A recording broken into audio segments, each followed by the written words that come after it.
We hear a lot of perspectives on the Mankind podcast. Inclusion of a guest is not an endorsement of their views, and the opinions expressed here do not always represent the mission or values of the Mankind Project USA.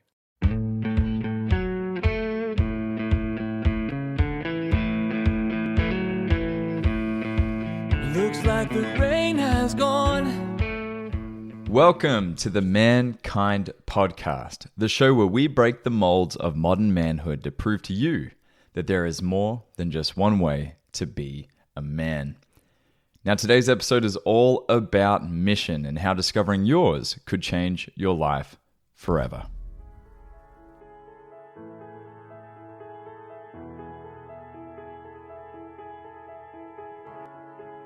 My mission is to create a world of love and acceptance by living my life with honesty, integrity, and authenticity. My mission is to create a world of personal leadership through peaceful accountability, honesty, and connection. My mission in this world is to make the world a more loving and compassionate place by being loving and compassionate. I'm your host, Brandon Clift, and you just heard the mission statements of three men, one of them being a much younger me, in a recording that I'm going to play for you at the end of this episode in its entirety. And I believe that recording is going to give you an insight into the full transformation that men can go through when they find a clear, powerful mission for their lives, a mission worth fighting for. And so this episode is for you if you're possibly finding yourself a bit unsure of what your next moves are. Or you may be on a great path right now and just need a little reminder here and there of what you're actually working towards. Now, today we have Mankind Project co-leader and leader trainer Michael Bonahan from the Big Island of Hawaii, who's going to help us break down how to find a great mission. Now, in the first episode of the Mankind podcast, I interviewed the Mankind Project's founders, Bill Kauth and Rich Tosi, who along with the late Ron Herring were able to take a simple mission and turn it into a movement that has impacted the lives of millions. Now, you may be sitting there thinking, well, I don't want to solve world hunger, right? I don't want to create a mission that's going to be that grand. And the fact is, you don't have to, because your mission could simply just be to become more proud of the person you see in the mirror. Your mission could be to create a small business that's going to change the lives of your family and your community, and it's going to change your life. See, that's perfectly fine. And what I love about this process is, unlike a cult where there is a centralized figure that forces you to adopt the cult's beliefs and mission, here you get to create the rules. You get to pick up the pen and create your life's mission.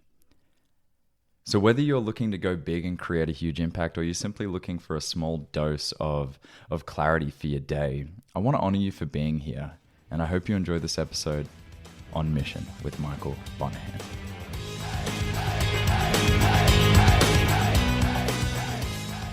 Thank you, Brandon. Big fan of your work. Thank you for doing these podcasts. I'm on the Big Island of Hawaii. I started Boys to Men out here in 2013. Been involved in the Mankind Project for over 10 years, co-leader, leader trainer, and more importantly, a person that's been asking the question, what is my mission? What's the difference between mission and purpose? And so forth. I started Boys to Men in Hawaii because there was a need here. I saw a need locally. And then I co-founded with a group of other leaders around the country and the support of the founders of Boys to Men out of San Diego, Joe Sigurdson and Craig McLean, Boys to Men USA. So it's kind of one of those things where you get a chance to live your mission, and also it comes from like little boys' deepest needs and all those things that we learn about in the Mankind Project. So really honored to be here with you today to talk about, the impact of mission and what it means in our lives, and what's the difference between mission and purpose and all that sort of stuff. Yeah, well, thanks for being here, mate. I really appreciate that. And first things first, I think it's important that we do clearly kind of define what mission means to us as an organization, because of course, wherever you come from, the term mission is going to mean something different. And so, Michael, give us kind of just a broad understanding of how we in the Mankind Project use the phrase mission and how we use it in our work. Yeah, so I don't want to purport to be the person that defines what mission is for the organization of the Mankind Project. However, we do use a mission as a mission process on our initiatory weekend, the New Warrior Training Adventure. And through that process, it's about discovering what I didn't get in my youth, what I didn't get, whether as a child or in my early development, what I didn't get. They call it your wound or your need. And so out of that will often spring a person's mission. And we use the term mission on the weekend about finding something that is going to be greater than yourself, some purpose that's greater than yourself, that's outside of just taking care of my primary needs. Although an early mission and often useful mission to discover is to know yourself better. So like some of my first mission work was my mission was to find out what were the missing parts of my childhood, to discover what were some of the traumas and the belief systems I took on early on. And so that's a mission within itself.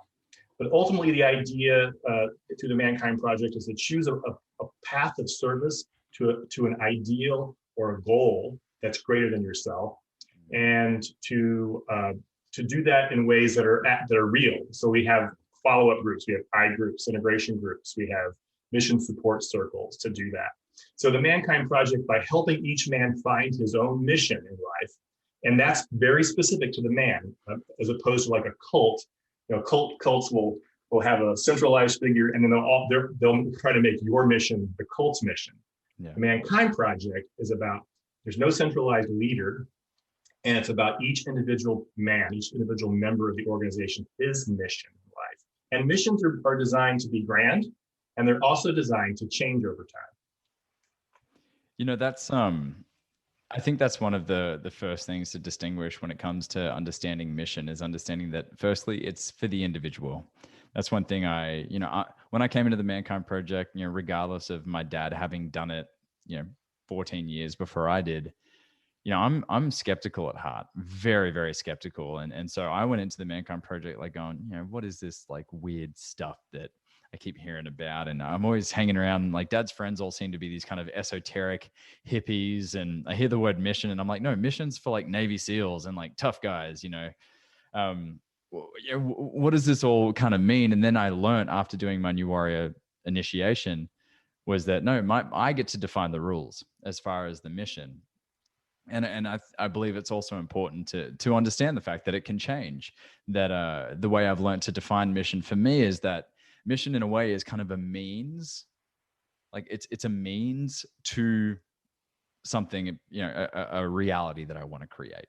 It's not an end goal. And I know that a lot of groups, organizations, cults, some cults as well will say, no, there's only one destination. There's only one mission. You have to subscribe to that or you're out of the tribe. You're not safe anymore.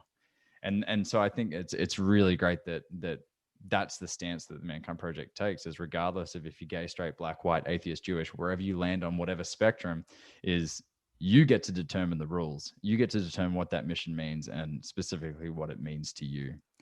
So why don't we give them an example of what like a mission statement, let's just say, looks like. I have mine.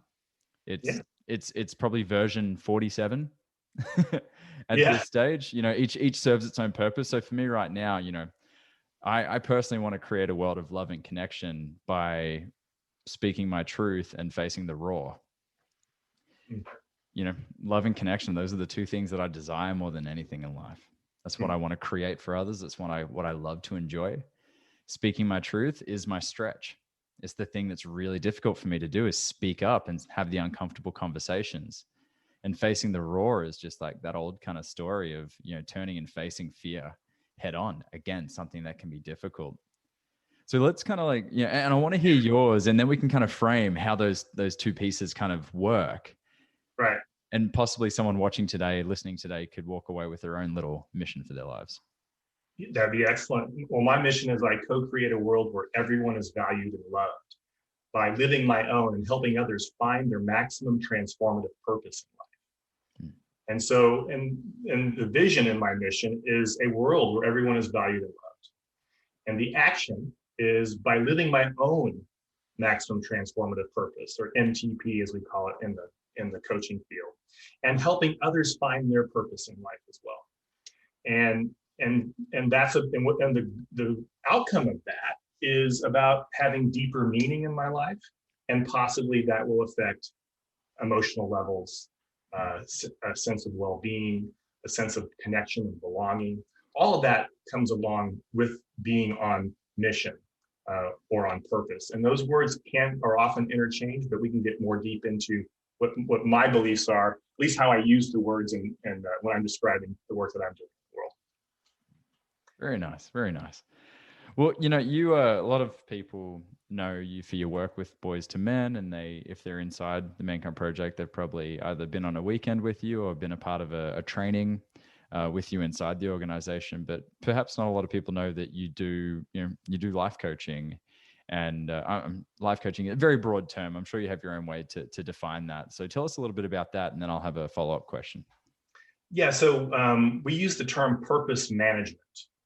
And in the intention, I started a company with Bach Craig and Daniel Nethia, who's a full leader, and Bach is a woman within a leader who's been leading women projects, women groups around the world for decades. And these two amazing individuals who helped to hold me accountable in my life. And I came up with this idea, our lives are really about purpose. We talk about the doing and so forth. And so we said, instead of being coaches, we want to help people find their purpose and live it with grace and ease. Because we come into kind of around middle age. You're lucky being a young man to step into mission and to look at his life's purpose. And you're impacting yourself and so many people sooner in life than many of us do because of that. However, it's never too late. It doesn't matter when you begin. But there's always, you heard the term midlife crisis, or a person's going through a change or reevaluating their life. And usually it's because either they've forgotten their purpose or mission or never knew it to begin with. And so we call ourselves purpose managers. We help to take our clients who are leaders, everyone that we talk to, that we work with as a leader, we help them move from the space that they're in that may be filled with blocks and belief systems that are holding them back, and to see a vision for how they can impact themselves, their families, their communities, and the planet. And in order to do that, I can't just say, I can't just wake up one day and go, I'm going to do this and drop everything else. Because if we're coming into it late in life, it's, we've got families and jobs and other community commitments and responsibilities. So how do I move from that into this? Or a better term would be, how do I integrate my current responsibilities, commitments, and the way I show up in the world with my mission, or use the term purpose. So yeah, I've heard it explained. It makes it easier to go from the bedroom to the boardroom and not have to change so many masks and put on different faces, and we get to be a little bit more who we are regardless the environment. Yeah, because in other words, my point is, it's about accountability. It's a big piece of what we do in the Mankind Project. Is so many people go off and find themselves. And you hear about the man with the midlife crisis, gets the sports car, divorces his wife, and leaves his two kids to find a younger woman and then marry her and have two kids. It's like, wait a minute, what was your commitment? What was your responsibility to begin with? And I'm not saying that all people should stay together in relationships. My point is that we tend to think that we have to depart from what the life we're already living to live this sort of new life of greater purpose and greater service in the world. The key to do it in a healthy way is to do it in an integrated way, and that's the support that we offer. It's interesting. You were saying before about kind of like defining the people that you work with and how they turn up as feeling disconnected to some form of and these are my words, of course, but feeling disconnected to some form of higher purpose or greater. Something bigger than ourselves. And which is why, I believe we look at mission right at the beginning. When someone comes onto a new warrior training adventure, it's something that we want to address and look at. How often do you find that the people that come to you and your coaching services, how often is it that I'm sure it's a whole slew of characters, varying degrees of success, whatever success means, how common is it that people that come to you who are possibly feeling lost, feeling disconnected to a purpose, do not have some sense of alignment with a mission in life? Yeah, so that's a great question. Most people have an idea of what their values are and what matters to them, what problems in the world they'd like to see solved. Hmm. So those things are important. But what's often not done, and we do so well in the Mankind Project, is we relate a person's mission to their wound.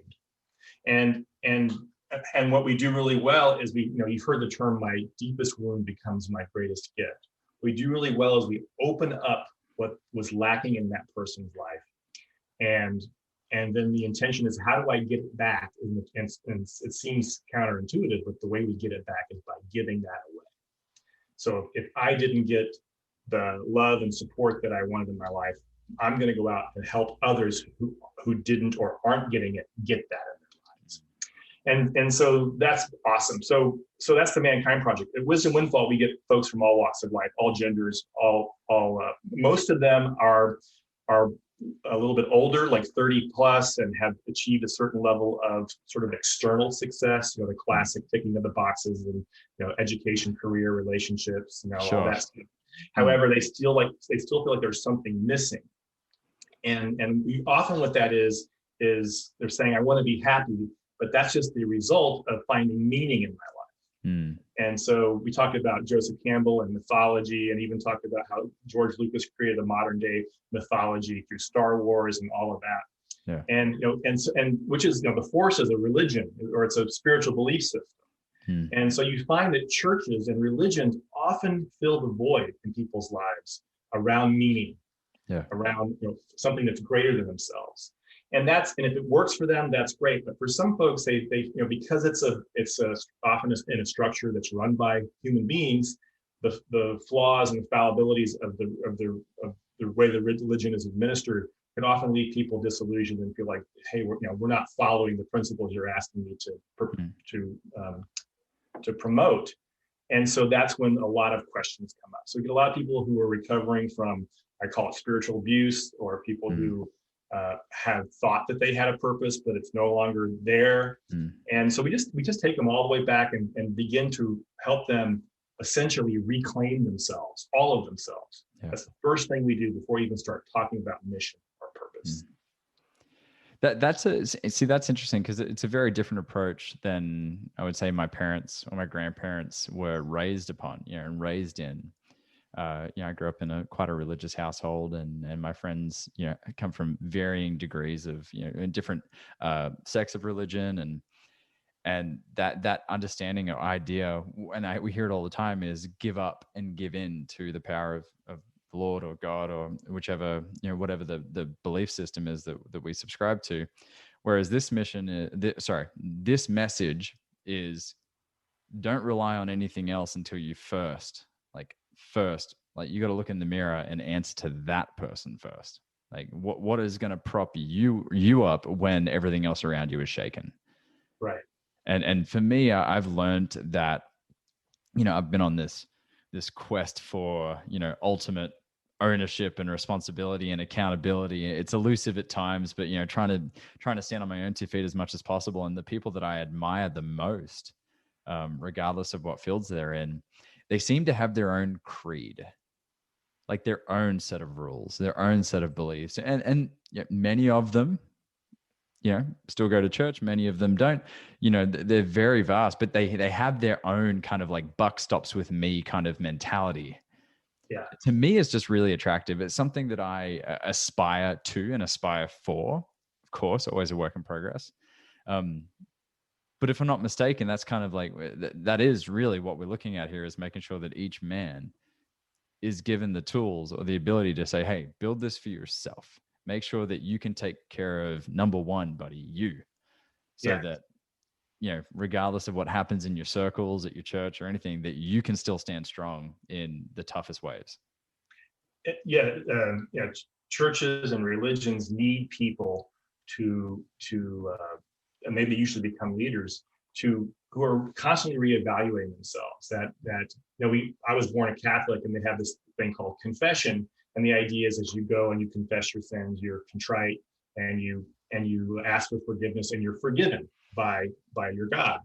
And so that's a beautiful thing. But ultimately, the best forgiveness you can get is to forgive yourself, or a process of ho'oponopono, to forgive myself, to forgive the world, to ask for a chance to start again. Every time going into that confessional was about starting again, and it's a whole form of initiation. I'm not going to hold on to the shame of my past actions and my past choices. I'm going to step forward and be a better version of myself today than I was yesterday. So I have nothing against religion in that respect, or the churches. It's just that it didn't work for me, and a lot of our clients it doesn't. Although some of our clients are coming to us so they can be better leaders, better examples, and live that creed more in alignment with the values that the church holds, as well as. That's one thing I definitely appreciated. I grew up Anglican, and I really appreciated from my pastor Stu. He was, you would hear the words, give in and let go to the will of God, but he would also say, hey, he needs you to also take responsibility for yourself. And I always appreciated that message, because I don't like the idea, the notion, the feeling that, a change of government, a change in my workplace, a change in my relationship is going to shake me to my core to the point where I can't function anymore as a human being. And Right. I've found that, 2020 has been such a challenging year for so many people, and my heart continues to break for a lot of people. But with that comes so much gratitude that I have friends and family that have been directly impacted by by some of the toughest things this pandemic has thrown at them, and they've been fantastic models of people that have stood strong throughout it all. They've just stood strong because they knew who that person was in the mirror. They knew that, like all things, this too will pass, and to not let it get too big for them to not be able to continue functioning as a human being, as a partner, as a boss, as an employee, as a citizen in general. Yeah. So for me, if there's anything that I want the listener to walk away with from this conversation, is to know that, you do have the ability, and I'll speak in an I statement, I have the ability to determine what my mission is in life, what my call to action is in life, the values and the characteristics that I want to lean into and move towards, so that regardless of my external world, I can take responsibility for my internal response to that, whatever happens in that external world. What Exactly. about you? What's mission meant for you? Well, it's the only true control that we have in life are the choices we make, right? And so so understanding that I felt so out of control before I came into the Mankind Project. I was the general partner in $15 million worth of development projects that I had partners looking to me. Of course, it was not very good timing for the real estate market. And so I was just in a very, I'd basically gone back to being emotionally like 5 or 6 years old, being the abandoned little boy, with his wounds. And so it's made a huge difference in my life to be able to start stepping into individual missions that added up. As I noticed, I changed them. And I looked back at the work I'd done with youth and arts and healthcare in the past, all my other charity work before I got involved in mission. And I started to see something that was common, my common purpose. I started to see an overarching purpose that each of these missions sort of lined up underneath. And so I don't think we can really understand our purpose until a little bit later in life. There's a Carl Jung, the Swiss psychologist. He said you have to individuate, the process of individuation, and he believed that didn't happen until much later in life. To truly know yourself, to be able to spend time alone with yourself without reading, working, whittling, hobbies, to be alone for weeks or months at a time, to be able to listen to music and not have thoughts, to be able to not be surprised by the messages in your dreams, so that your unconscious and your conscious self are in relationship, in a cooperative relationship, to truly know yourself. And at that point you can go, oh wow, I just realized my purpose has been, or my purpose continues to be this. But it's about knowing yourself first. And that's the beauty of MKP, is it opens up the window, the door, the great chasm into unraveling the mystery that is me and you, that is each of us as individuals. And from that, our own amazing gifts and brilliance and the opportunity to engage and use those in the world begins to unfold.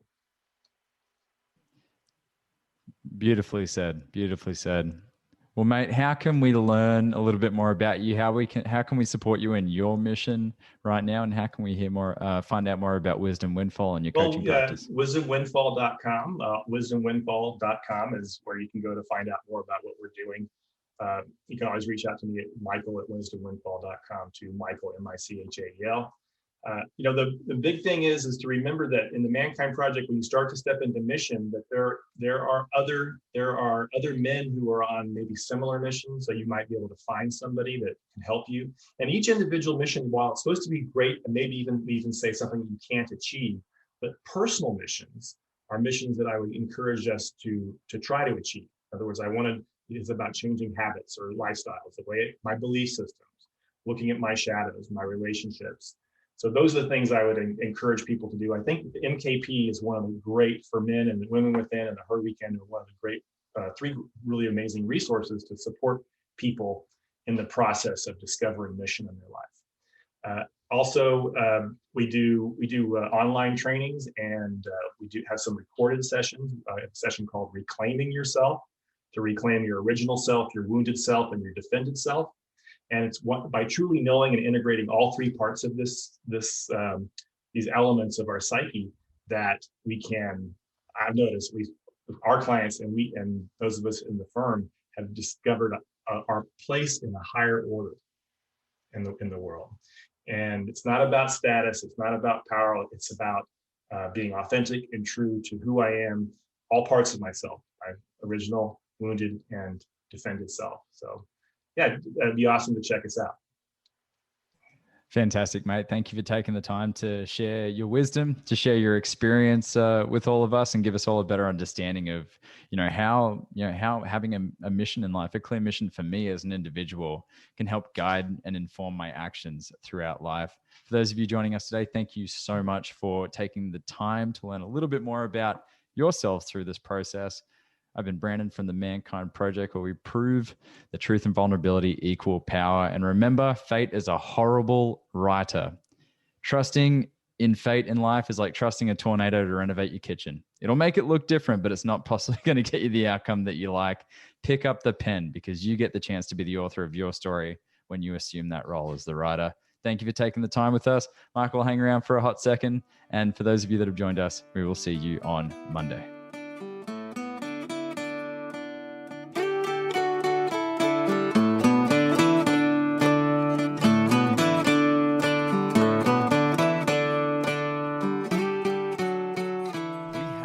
Problem on our hands. Yes. Fewer than 50% of boys and men suffering mental health challenges actually seek help.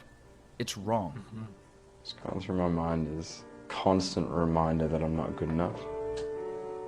What mentor was I for my kids? I've spent days in bed. I've just slept my life away. I felt small and I felt insignificant. Look, every man has a story, but every man also has pain. We have to accept that. I broke down a relationship with my son. I had a need to fix him. Then I discovered I was half the problem. My wife, she didn't want my kids to grow up with no father. I just want to go home. I don't belong here. I struggle to find a way. I'm afraid I could step up. Becomes a drug addict. Divorced when I was 7. Afraid I'd get mocked. Hiding. So I'm not good enough, and I felt insignificant. I was always hiding behind him. I spent days feeling not caring. I'm afraid to be lost. Look, dude, you've seen it, I've seen it. 70,000 men have gone through this organization. 70,000 men who once upon a time felt alone. They didn't feel worthy. They didn't feel man enough. Yet they had the bravery to ask for help. They had the bravery to seek assistance and learn that maybe there's a different way to be a man. That's what I want to keep contributing to. That's what I want to see for the next generation. This is the healing the world needs. That's it. As a man, I can cry. For me, to live my life in congruency is to follow through. As a father, I've grown immensely. My relationship with my son is amazing. We get to have the father-son relationship I always wanted with my father. I'm proud to be able to identify myself as a Vietnamese, coming from another heritage, and be able to own that now for myself. My mission is to create a world of love and acceptance by living my life with honesty, integrity, and authenticity. My mission is to create a world of personal leadership through peaceful accountability, honesty, and connection. My mission in this world is to make the world a more loving and compassionate place by being loving and compassionate. Look, I'm asked all the time why I'm so passionate about this work, why I do this podcast, why I reach out to so many men to get involved in this work. And it's just the undeniable fact that this work changes lives. Yeah. Mate, it saves lives. And that's a beautiful thing. Mm-hmm.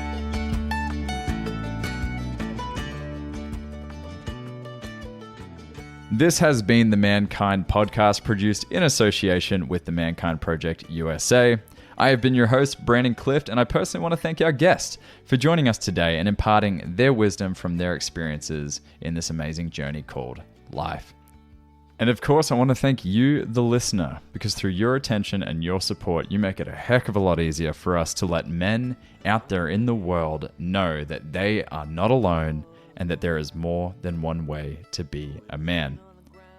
Special thanks, of course, goes to my incredible team, Marketing and Communications Director Boyson Hodgson, producer and editor of this episode, Michael Russo, who makes me sound so much more intelligent than I actually am, so of course, special kudos goes there. And if you've been enjoying the music throughout this episode and all of our episodes, check out Jim, Donovan, and the Sun King Warriors. I have links to them in the show notes. Now, the fee for this episode is simple. If you found gold and insights that you believe could benefit your loved ones and those you care about, be sure to share it with them. And of course, remember that life doesn't happen to us, it happens for us, so long as we rip the pen out of fate's hand and become the author of our own story. So my friend, pick up the pen and we'll see you next week. Lots of love.